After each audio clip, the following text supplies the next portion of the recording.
in that course of 6 months, I had over 30 interviews with different companies, and I didn't get my yes until Gamers Outreach gave me theirs. And that was tough. I'm somebody who really prepares for everything that he does. There were a couple roles that I was really, really excited for that I think I got into the last round for. And, just getting a no from there just made me feel weird. I know a lot of people in the industry who have my same title. So a lot of them are my friends. And at the same time, a lot of them end up being my competition, if that's the word you want to use. And it's a rough situation because when it's a no and it's not you, you wonder who it is because there's a lot of qualified people for that role as well.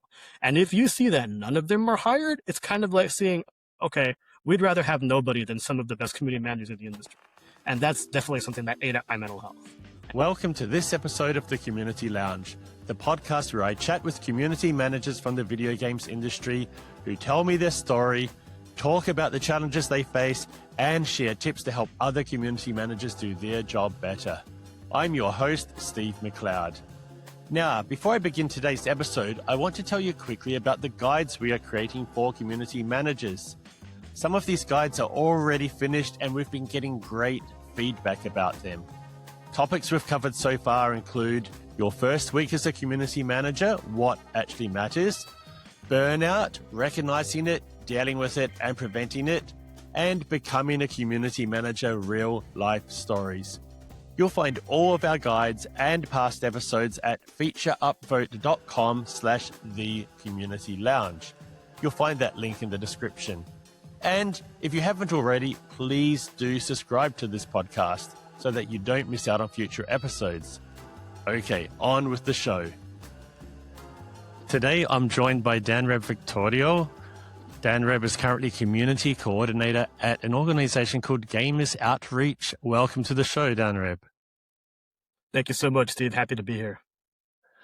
First question is, what is Gamers Outreach and what does a community coordinator do in that organization? Oh, yeah. Gamers Outreach is a nonprofit organization. And one of the main things that we do is we bring entertainment to kids in hospitals via video games. We are most known for our Go Kart, GO, Gamers Outreach. And what that is it's a medically graded kiosk with a console outfitted inside of it so that kids can play with them in hospitals and, have a much better time in what's usually going to be a stressful situation. These consoles are current gen, so it would be Switch, Xbox Series S or X, PS5. So, they're outfitted with all the latest stuff, and yeah, whatever they want to play, normally it's there as long as it's a game within the unit. So yeah, it's just a way to bring back that sense of normalcy. And as for what a community coordinator does, it's very much, what the title says. So, I work a lot with our community. I'm on Discord a lot, making sure that I'm answering questions. I am the main person for any sort of external communications as part of the marketing team. I handle all of our emails. I already mentioned Discord. I write all of our blogs. So if you've been on gamersoutreach.org and you've seen any of the communication there, I'm normally head of that. And we're also at a lot of events throughout America. We've been to things like EVO, PAX West, Child Life Conference, which I'm actually going to later this week. So if you've ever seen the Gamers Outreach booth, I help, build that, and I stay there and talk about our organization. It's been a wonderful experience. Okay, so it's quite similar to a community management role, but we call it a coordinator, but you're actually hands-on interacting with people. The people, is it like the sponsors? Is it the children? Is it the parents? Is it the hospitals? Or all of that you interact with as community coordinator? Yeah, it's really a mix of everything. I want to say the people that I talk to the most are our donors, who can be just about anybody. Mhm. Like, you can go on the website right now and donate however much you want, and that'll pretty much put you on our mailing list, and I handle everything from there. I also talk to partners. We're partnered with various companies, both in gaming and in healthcare. As I mentioned, I'm going to the Child Life Conference later on this week in Chicago, and that's a chance for me to talk to a lot of the child life specialists in the partners that we're in around the world.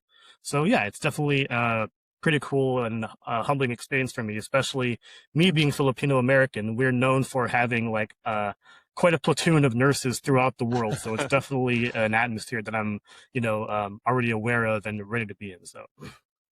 Oh, this is really fantastic. I took a look at the Gamers Outreach website before the call started, and I saw the sick children you were talking about, and I Hmm. didn't quite understand exactly what you guys were. So if I understood correctly, it's this modified, adapted user interface for the console so that it works well in the hospital Uh, setting. Did I get that right?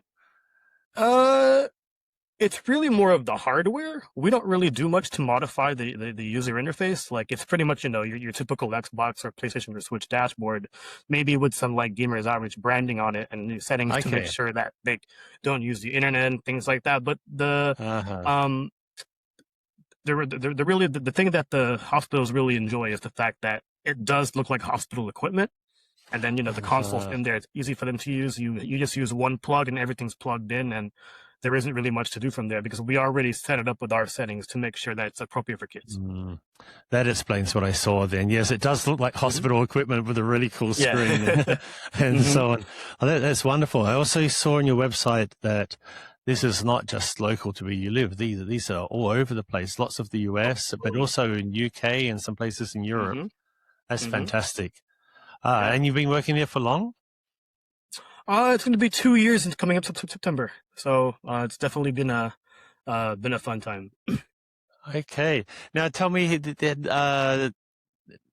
let's go a little bit back to how it Sure. began for you. So I'm assuming this is part of your story working in community, but is this where it Hmm. began, or was there a path beforehand that you got and took to get into the world of Oh, there community was management? definitely a long path beforehand. I have been doing community management for over 10 years, and this is only my second year with Gamers Outreach, so it goes back quite a bit.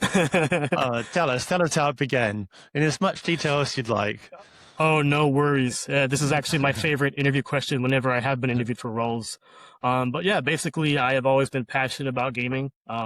My mom likes to say that Mario was my babysitter. Like, she would leave me there with the controller, and as soon as I pressed A, seeing him jump, like, that was some of the most amazing stuff in the world to me. So I always knew that I wanted to be involved in gaming through some way. And that honestly started when I was in middle school. I was a community moderator for GameSpot, one of the top games media sites right now. And I was 14 years old when I was a moderator. And what they did basically was they took care of the forums. They made sure that there was no bad or illegal discussions happening. And at the same time, they were interacting with the various members of the forum just to make sure that all the discussion is good.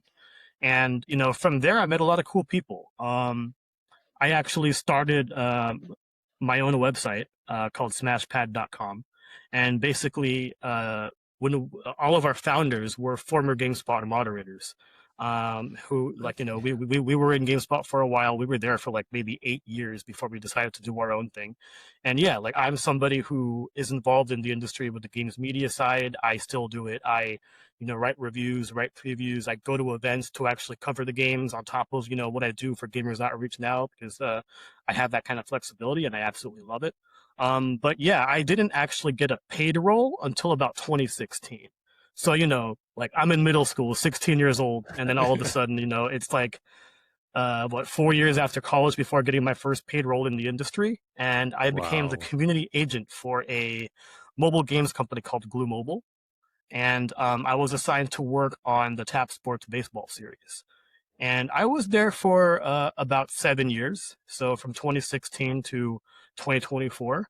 In 2021, we were actually acquired by EA, Mm-hmm. so that was Okay. a pretty cool connection there, mainly because our game was really successful. We broke records as far as like revenue every year. We had a license with the MLB. At the time, we were like one of the most profitable video games for MLB and Glue. And anyway, as I'm sure you've heard from a lot of other community managers you've had on the show, I got laid off in 2024 along with like everybody else. Our studio was shut down, and it was a rough time. I spent 6 months unemployed, and I am somebody who was employed since he was 16. I had an internship at IBM when I was 16, and that's how I started working. You had an And internship at IBM, the big the like big computer company, yeah, the big yes, computer company. Wow, yeah, that's something yeah. you glossed over. That's quite. Oh, Yeah. it's like honestly, it's something that I'm both proud of and not proud of, mainly because I think that opportunity overqualified me for everything that I wanted to do. I was Gotcha. 16 years old. I was being paid like $18 an hour, which was really, really high at around that time. And, that help pay for my senior year of high school. It paid for prom and all that. It helped pay for my first 2 years of college. But, that was only a limited internship. And when it came to Uh, like getting quote unquote regular jobs for people my age to have, nobody would hire me. It wasn't until H&M, uh, the clothing company, gave me a chance. And I'm not gonna lie, like I sounded quite desperate in my interview. I was like, "Give me a chance. I'll give you, the best I can possibly give you." And I lasted 5 years there. So, a lot of wow. the roles that I've had, if you look at my LinkedIn or my resume, I've had for more than a few years because I really believe in company devotion, and that's something that I still think is rewarding, despite like what we're seeing in the current marketplace. So, I'd yeah. like to hear more about that. I'd like to hear more about that unemployment story, but first, just a couple of Mhm. details I want to fill in. So, the MLB game was acquired by EA. Did that make you an EA employee for a little while? Is Yes, that what yes. happened? And So, was it EA? Was it EA who closed down the studio? yeah, both.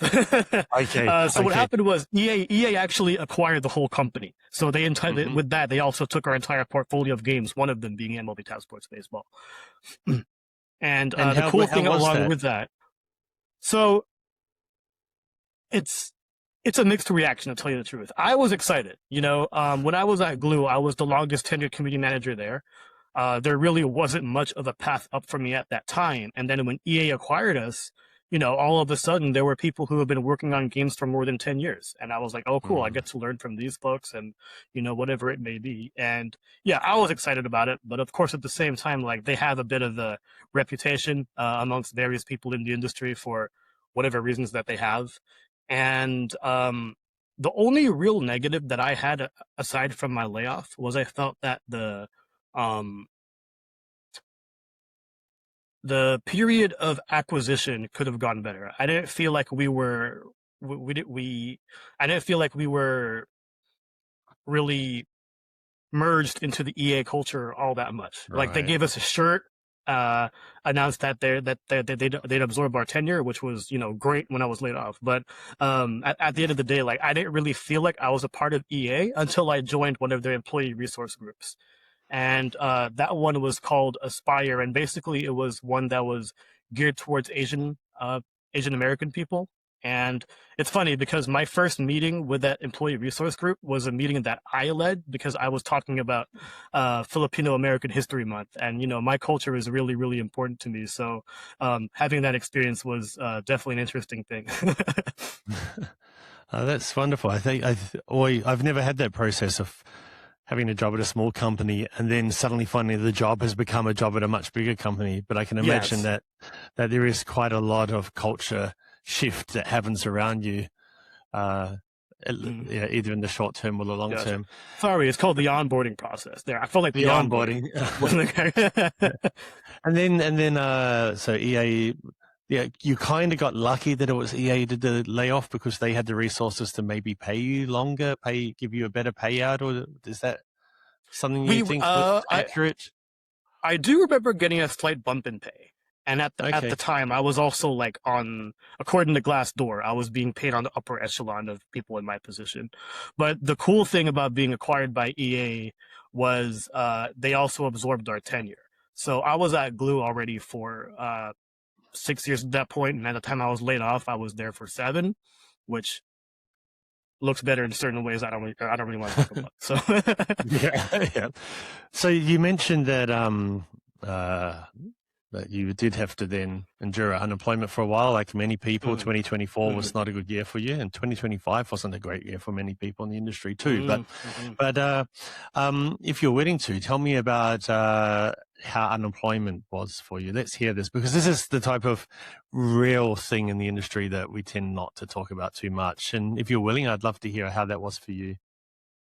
Yeah, it was a rough process, especially since it was already happening throughout the industry, and I'm somebody who's very plugged into it.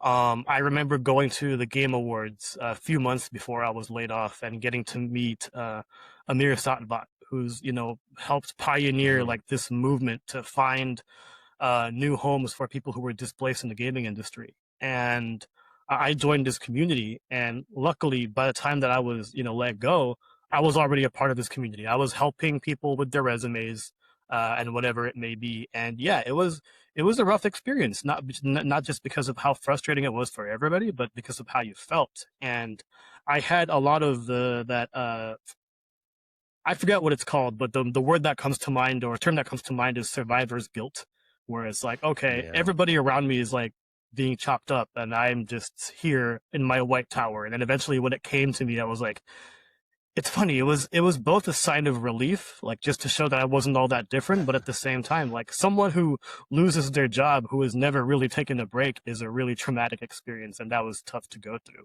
So, I went on LinkedIn like immediately and applied to as many jobs as I could, and I got interviews like pretty much right away.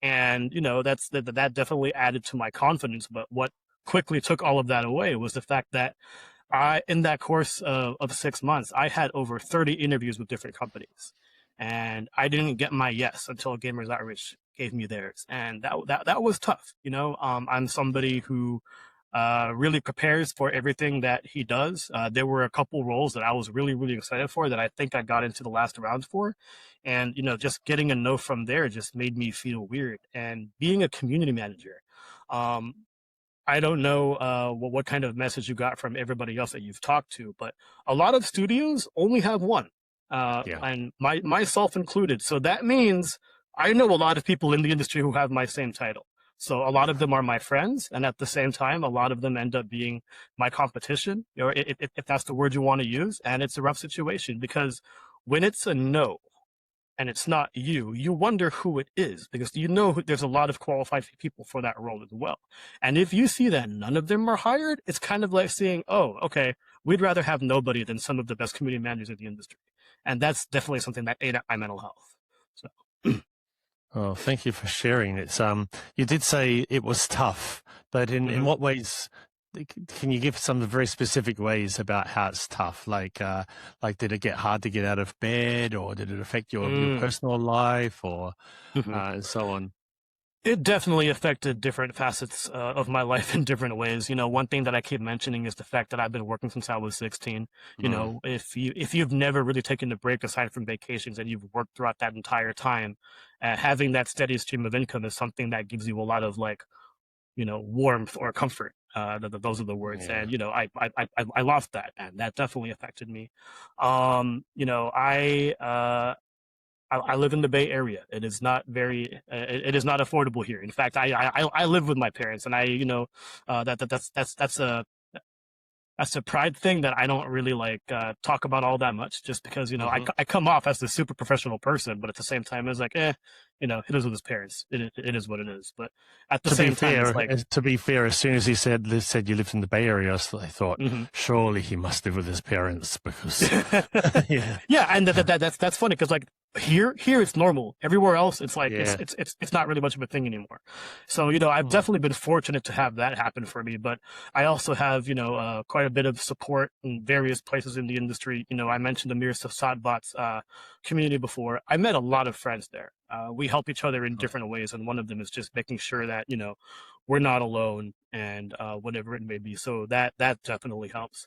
The hard part is again like just going through the processes over and over and getting that rejection, Yeah. and at the same time it's like um the things that you were doing in life, you have to be able to like cut some certain things and uh just find comfort in all of that in any way that you can. I am somebody that really enjoyed my gym memberships. I had to cut those as a result, like gain some Uh, weight here and there. Of course, you have stress eating at sometimes, and it's just yeah, not a really fun way to live. But at the same time, like finding that finding that extra spark to help you get through the day definitely helps. So were you tempted to start looking outside of the games industry and move I on to did. a different career?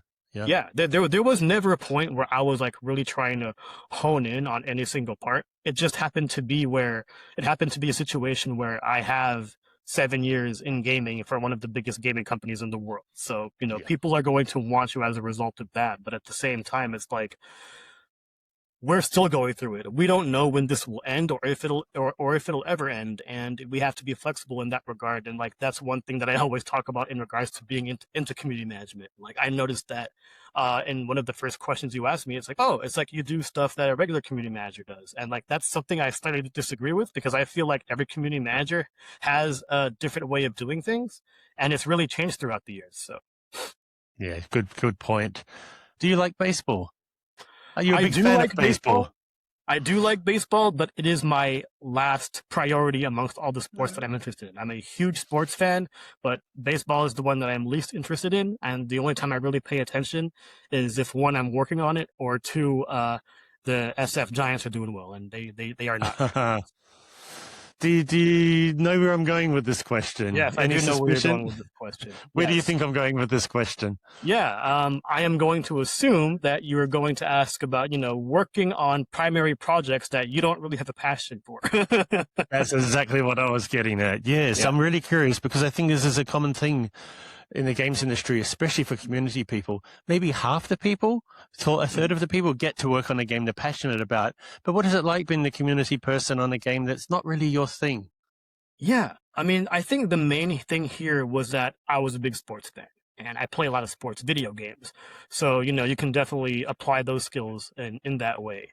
That was definitely a knock on me when I was first interviewing for this role. But again, I really hammered down the fact that I was a sports fan. And, the funny thing about this is I said that I was working on Tap Sports Baseball, and a lot of the preparation that I went through in order to get this role was playing a game called Tap Sports Football, which they also published and developed. And the funny thing about that is, when I was gloating about that game, they told me they sunsetted it. So I was like, oh, cool. I'm talking about a canceled game. But it had a lot of the same DNA. And in regards to things like sports and sports video games, a lot of what you'll see on social media is the same.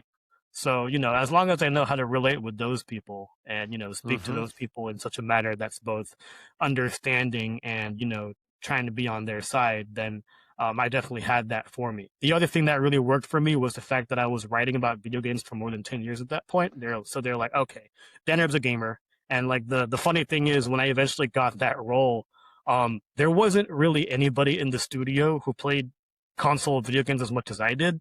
Like there were some Hmm. people who with League of Legends on their screens and like Grand Theft Auto, but they didn't play like the various RPGs or Nintendo games that I did. So that was definitely a culture shock to me. Uh, and once you're actually working in the game and trying to relate to the community, was it? Did you sometimes feel like you had to pretend to be something you weren't? I mean, football and baseball, yes, they're both sports, but they're different sports, right? Mhm. Uh, was it like uncomfortable at times, or you just found that, as you said, you did find the similarities between something else, and you tried to embrace that more?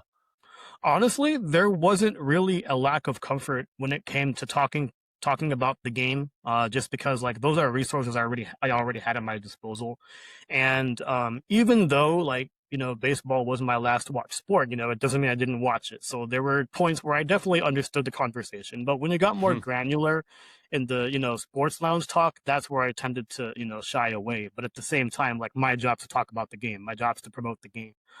So that definitely helps in that regard. But honestly, like the easy part was the fact that I was a gamer, but the hard part was the fact that when it comes to mobile games, we're talking about microtransactions, we're talking about things Yeah, that go wrong when you make your purchase, and the hard part for me was the fact that I had to build what was called our VIP program, and to be part of our VIP program, you had to have at least spent X amount on our game. So basically, I was talking to people that were spending big money.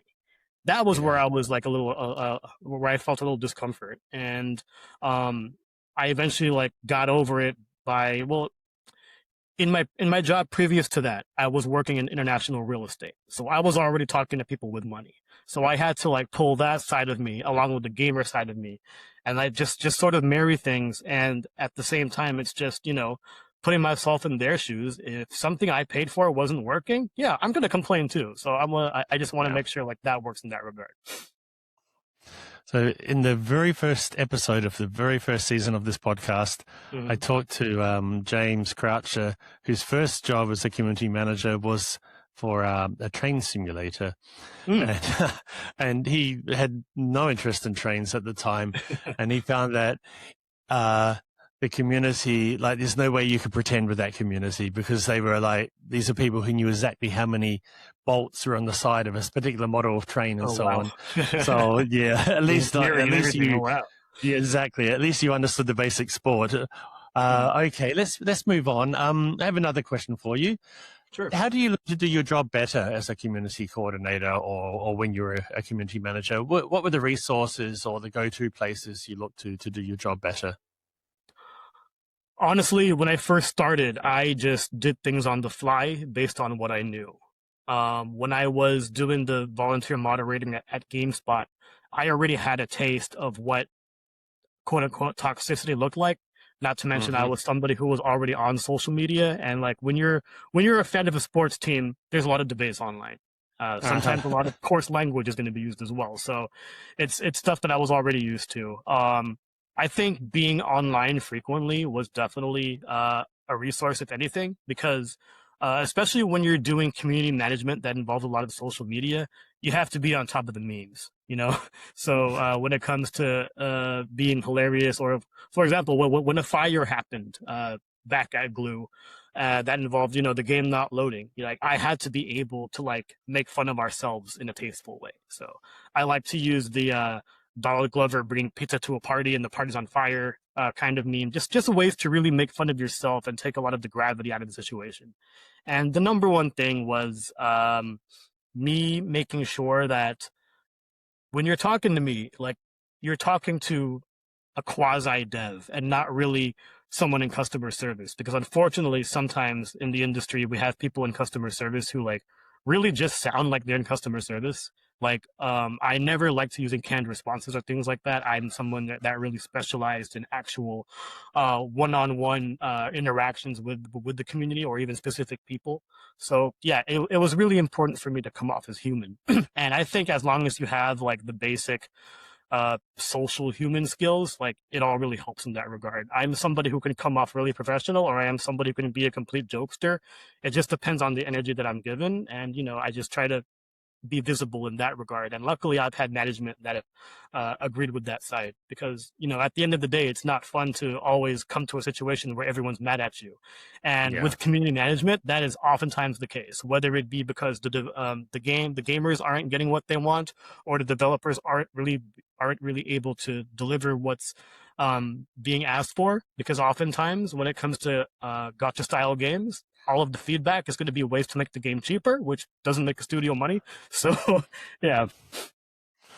We had a big mobile game look at using my product, my company's product feature upvote, and they Mhm. made the point that it was going to tell them that the number one piece of feedback they were going to get is that they didn't want to have to pay for the premium stuff, and they needed the charge for the premium stuff to make the game work. Yeah. So yeah, and unfortunately, as the community person, you are the one having to relay that message.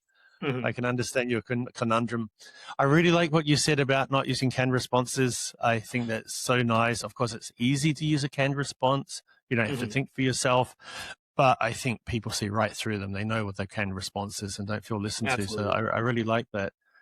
So if I recap, so you said that having been online a lot, like we all are these days, and that helps you do your job as a community manager better, but also being willing to be a person, a real person, and not just a machine that spits out canned responses, Mhm. and being willing to joke around a bit and actually acknowledge that things are wrong when they are wrong.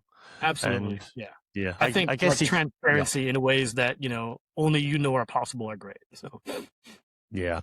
I guess you don't want to be coming in too lighthearted in a situation where people are angry. Mhm. Maybe if they've paid for something and the server's down, that would be a challenge, right? How would you go about that situation if you needed to start interacting with the community in a situation which has the server was down and they couldn't play the game they had paid for?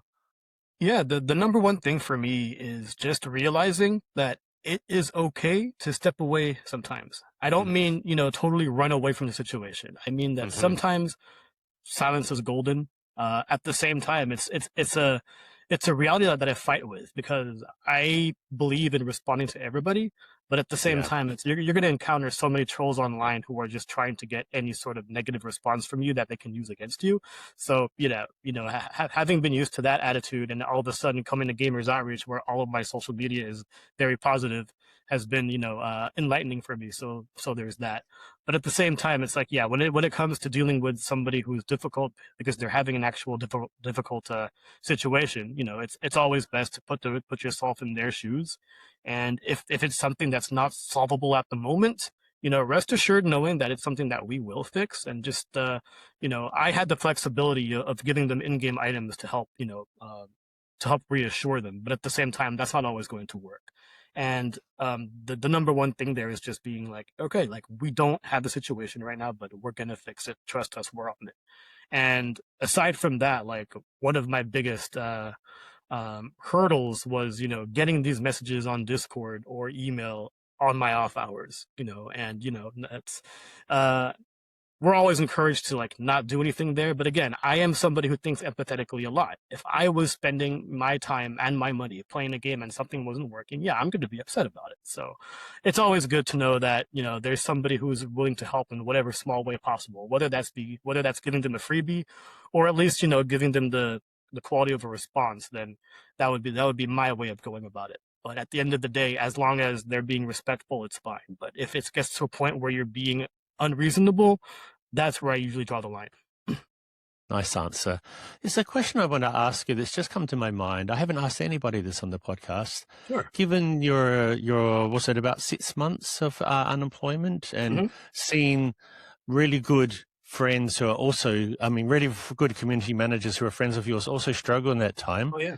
If someone young came to you today and said, I want to be a community manager, what would you advise that person? Would you advise them to actually go look elsewhere, or would you encourage them to get into the CM role? It really depends. If you were to ask me 2 years ago, I would have just flat out said no. I said that a lot when I was at GDC, when I was looking for a job myself a couple years ago. I go to GDC every year, by the way. It's a wonderful event, getting to meet younger people who, want to get into what you do or get in the industry at least. But yeah, like I just like tell them, first of all, this is how it's going right now. It's not going well for anybody. So, don't be offended if X happens or Y happens and whatever it may be. I tell them to keep an open mind of things. And that's what I tell anybody, even if they're already in community management. You have to keep an open mind. Like, I am someone who, admittedly does not do too well with analytics. I do know like, my A's and my B's, but when it comes to the really granular stuff, it's something that I definitely can get better at. And that's something that community managers should always know. There is always something they can be better at, whether it's social media, whether it's analytics, whether it's actually talking to a player.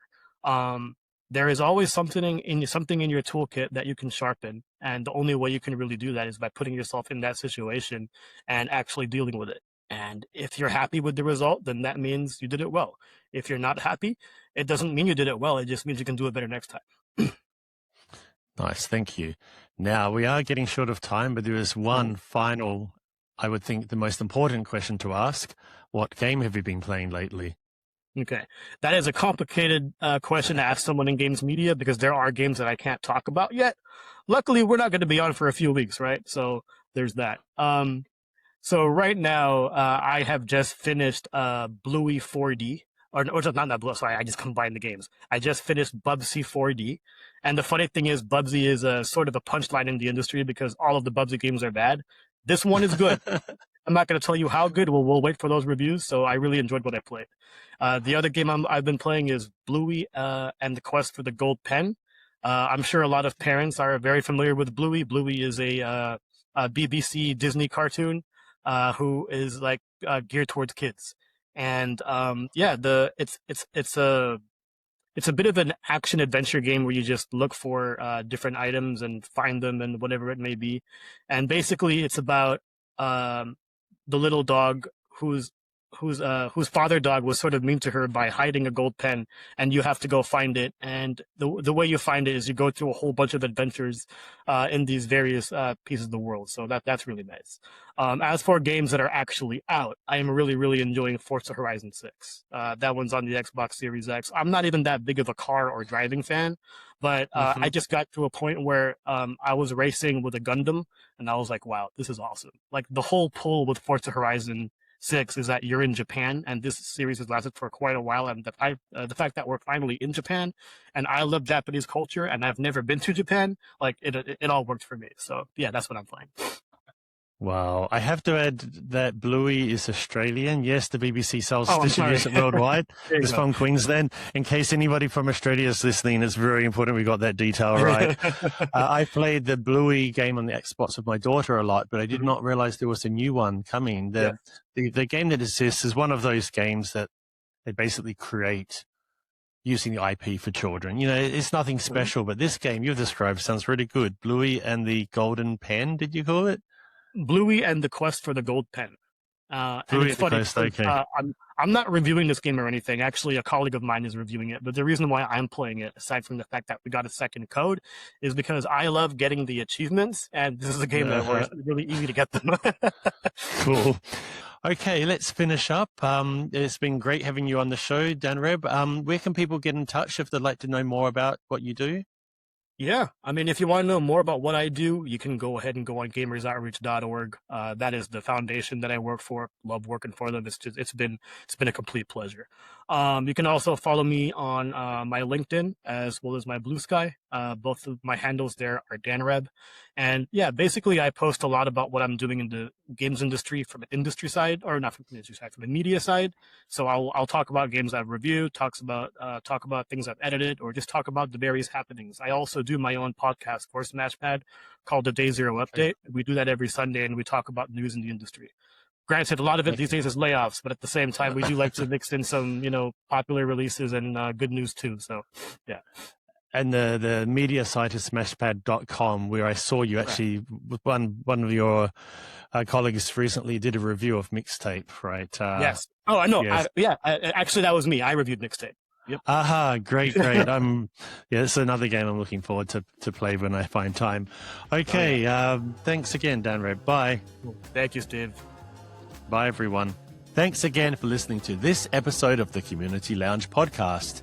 If you enjoyed it, please spread the word and share it with friends and colleagues who you think would also enjoy it. And to make sure you don't miss an episode, subscribe to the show on Apple Podcasts or on Spotify or your favorite podcast app. And please give the show a rating or give a review, as this helps listeners find the podcast and it makes me feel good. You can find past episodes or learn more about the show at featureupvote.com/the Community Lounge. And finally, I'm going to leave you with a short ad for Feature Upvote, the player feedback platform I created and the sponsor of the show. Bye. Your players love your game, but the community has ideas, and lots of them.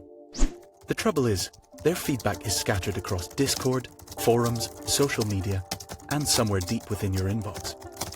You feel like you are drowning in feedback. That's where Feature Upvote comes in. With Feature Upvote, you can centralize all your player feedback in one place. Set up a feedback board where your community can post suggestions and vote for their favorites. The most popular ideas rise to the top, giving you a clear, data-driven roadmap. Pages are fully customizable to match your game's art style and vibe. With no logins required, no friction, just instant organized feedback from the people who care most. Stunlock Studios, the team behind V Rising, uses Feature Upvote as a centralized, organized way to collect and prioritize player feedback.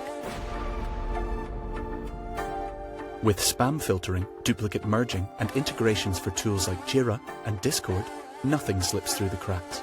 As a result, more player satisfaction and a stronger, loyal community. Get started today and get the flood of player feedback under control.